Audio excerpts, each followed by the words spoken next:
The question is, when can you go to the next set and be assured that you're going to do it with muscular failure? I don't know, after a bicep curl, arguably 45 seconds a minute, you could probably go again and you wouldn't be in oxygen debt. That's part of my warm-up, and I used to do 100 standing squats on my own. Exercise is a stress as well, which you get a beneficial reaction from. But what's the right amount before we get in, what happened to the first guy that ran from the Battle of Marathon, that, the first 26 miler? He fucking dropped dead when he got there, yeah? So there's a message there somewhere.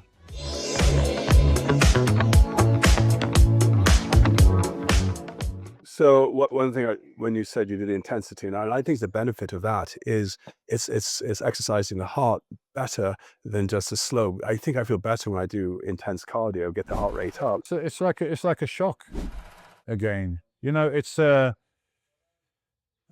human body, the organism, it functions best when it's under stress, but a controlled amount of stress, right? So you can get benefits by being in the cold, right? In a cold water or cold shower, you can get benefits because it's stressful for the body, which kicks off some mechanism which is beneficial for you.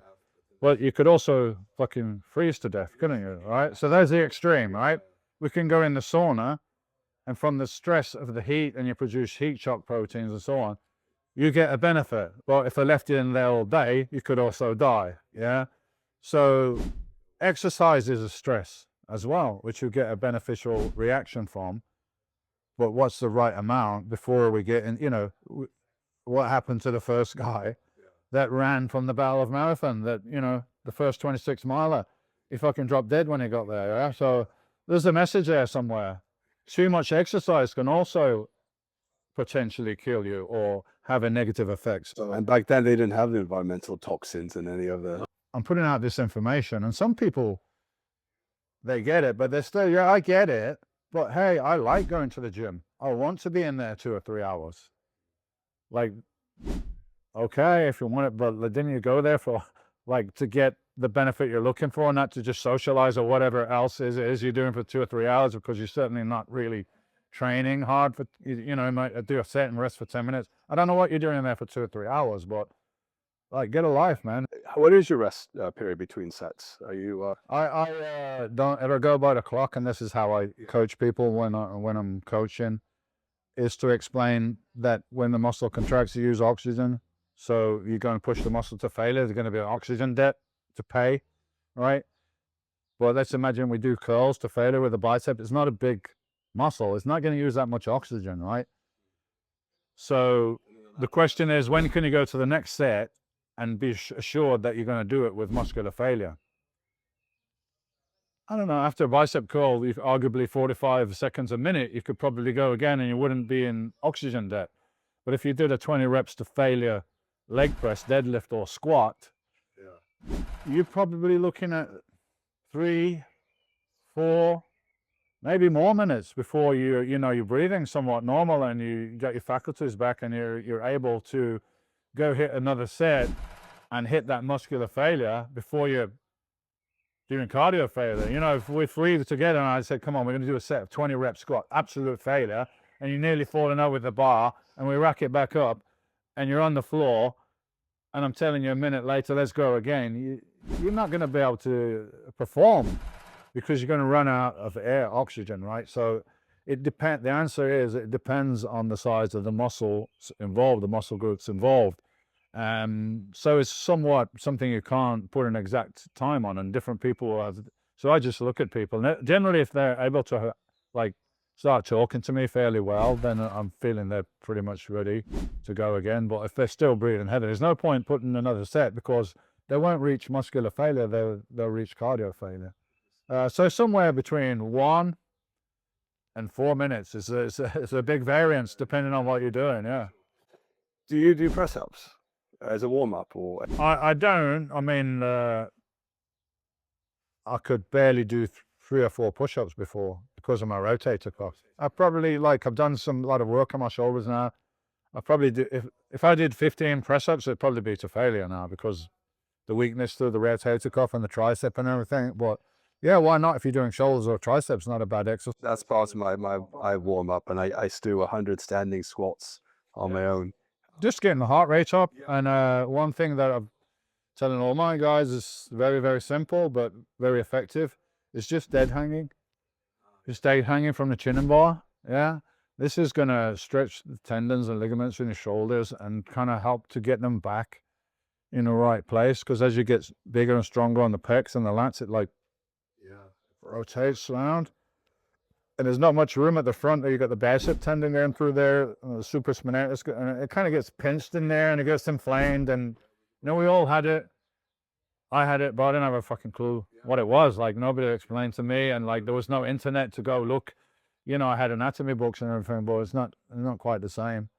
So just to get the shoulders sitting back in a more correct place, just dead hang, and it's good for your grip as well. It's good for everything. Speaking of grip, so we were talking about Peter Attia earlier, and you see you're on his all these parameters of what benefit do you get from anti-aging. So grip strength is one of them. Well, grip strength, yeah, and leg strength and hanging from the chin and ball, all those things. I mean, grip strength makes sense because grip strength is probably reflective of your general strength. I don't think it just, the fact that you get to got a good grip and your legs don't fucking work, it wouldn't be too good, but it's probably a good measurement of your overall. Have you tried, you've probably done before, you grab 2 weights on either side, each half of what your body weight is, and then you walk around, I think it's for a minute. Yeah, farmer's walk. Right? Farmer's walk, yeah. I tried it the other day, but it's hard because if you have to look at your watch, if I can see a clock, then you can like hold out and you're walking or you're standing still. I was walking up and down to the gym, and so I did about 50 minutes. I did about 50 kilos, 59 kilos each side.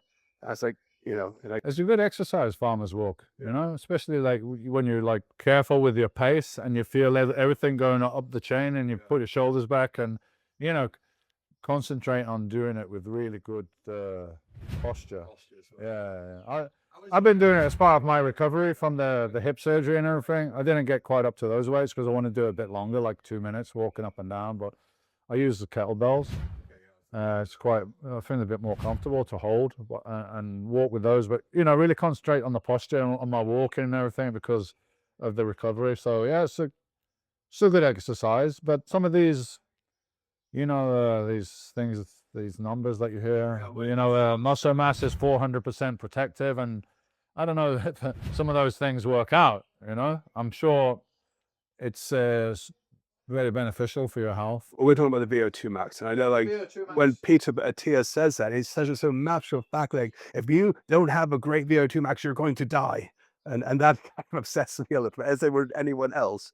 But he's just so matter of fact. This is it. Probably don't. I don't think they necessarily outlive people that are just generally healthy, because how they achieve such an extraordinary VO2 max is excessive amounts of exercise, which brings its own negatives. Or something genetic, and then the thought is if you don't have that genetic gift, then you have to bring it with. Yeah, there's only so much you can improve it. Just like strength, some people are going to have double the strength for somebody else just genetically. So I think it's difficult to put percentages on the benefits of different types of exercise. I think if you yeah, which is not healthy in itself. It's a paradox, right?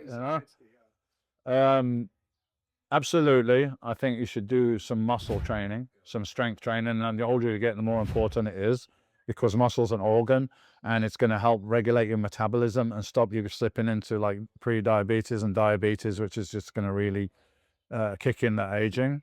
So yeah, and a decent VO2 max, I think, would be useful, and also working on mobility and flexibility a little bit. So I do a bit of everything, but I don't need, I was extremely, which you have to be the best at something. To be the best at something is in no way a balanced situation, which is where I'm at now, and I feel like the most comfortable, secure, balanced, peaceful. I've done that. I went from total isolation, just doing whatever to be the best bodybuilder in the world without any compromise, to an OCD extreme, where I didn't, I wouldn't socialize. I mean, it was unnecessary, but it was necessary for me.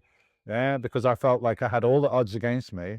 So I had to stack everything that I could in my favor, whether it's another hour's sleep or any little thing that could help me, I had to do it. So in my mind, so I put myself on a self-imposed kind of lockdown. It's been an honor to have Dorian Yates on our program today and delve into the extraordinary story and invaluable insights. To our viewers, take these lessons to heart and remember to subscribe, like, and comment on your favorite takeaways. And stay strong, stay balanced. We'll catch you next time on Balance My Hormones.